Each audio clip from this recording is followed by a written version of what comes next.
कबूतर का जोड़ा और शिकारी। एक जगह एक लोभी और निर्दय व्याध रहता था। पक्षियों को मारकर खाना ही उसका काम था। इस भयंकर काम के कारण उसके परिजनों ने भी उसका त्याग कर दिया था। तब से वह अकेला ही हाथ में जाल और लाठी लेकर जंगलों में पक्षियों के शिकार के लिए घूमा करता था। एक दिन उसके जाल में एक कबूतरी फंस गई।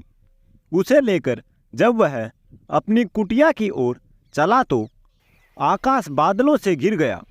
मूसलाधार वर्षा होने लगी। सर्दी से ठिठुरकर व्याध आश्रय की खोज करने लगा। थोड़ी दूरी पर एक पीपल का वृक्ष था।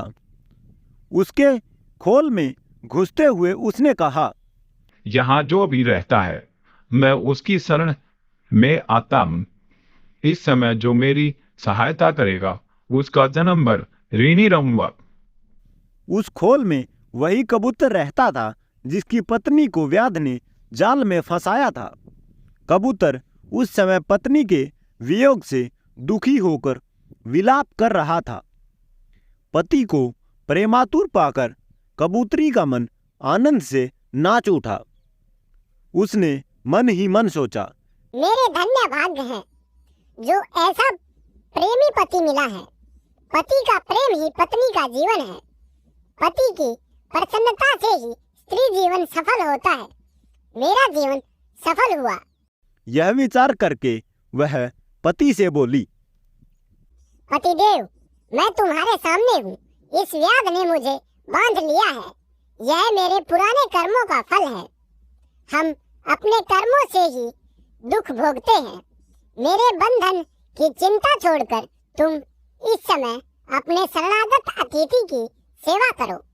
जो जीव अपने अतिथि का सत्कार नहीं करता उसके सब पुण्य छूटकर अतिथि के साथ चले जाते हैं और सब पाप वहीं रह जाते हैं।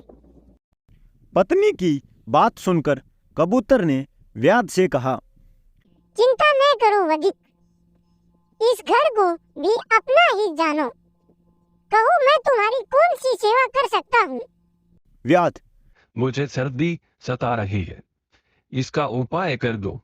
कबूतर ने लकड़ियां इकट्ठी करके जला दी और कहा, तुम आग सेक कर सर्दी दूर कर लो।